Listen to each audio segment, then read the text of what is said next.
What's your feeling to be there today in this activity and see all these people support you and support what you're doing? Because for all these people there and many or millions of people, not only in Europe but in the world, for them you are one icon. Yeah, it's really great to see so many people connecting to this issue. I think most of the people are already working in various initiatives, so they're already very engaged, they're already very active, and it's always a good possibility to meet and hopefully connect issues. And it's nice to receive so much, so many positive words, so much solidarity. And it's also, I think, really important that we receive maybe some kind of slight criticism of the way that the media has, for example, treated me as suddenly being in the spotlight, suddenly being made a kind of hero, even though I don't like that word, while there are so many people doing work, really, really important work all around Europe and overseas, and they don't get that recognition. And I think for myself and also for Sea Rescue as a general kind of movement, we need to use our media attention more to put the people in the spotlight who actually should need to be here.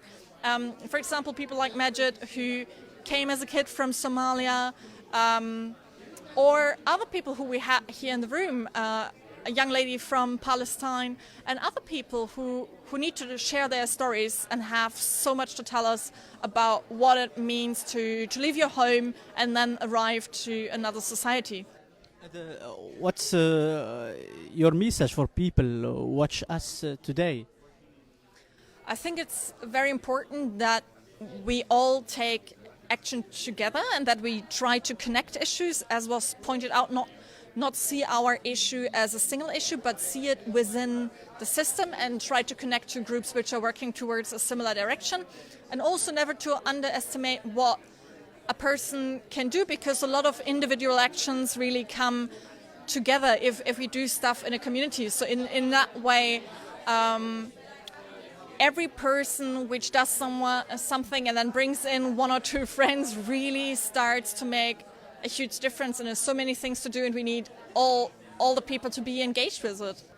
Do you think all these progressive people or left or people support immigration or against racism or extreme right, do you think it's most important for them to take their place in news and to be in media or everything, for not leave this place only for extreme right? Because today we see what happened with social media in many other places. The extreme right and racist activists, they take this place for many activists. Maybe your action, they make people talk much about you in this period. But do you think we need newspapers left to be more active? I think we need the center to be much more active. You know, the silent people in the middle of our societies who certainly share our values, who are welcoming refugees, for example, but who are not so outspoken about it. You know, we need silent people to be much more active, and we need people in the center to step up to right-wing rhetorics. We need to call out fascism when we see it. It's the center who needs to take a very, very clear stand and draw the red lines in terms of hate speech and in terms of actions. It's the center which needs to act. Then you're there tomorrow, and we have one demonstration for ask European Parliament to protect people like you or act like you, because help people, it's not one crime. I mean, there's a lot of legislation which needs to change.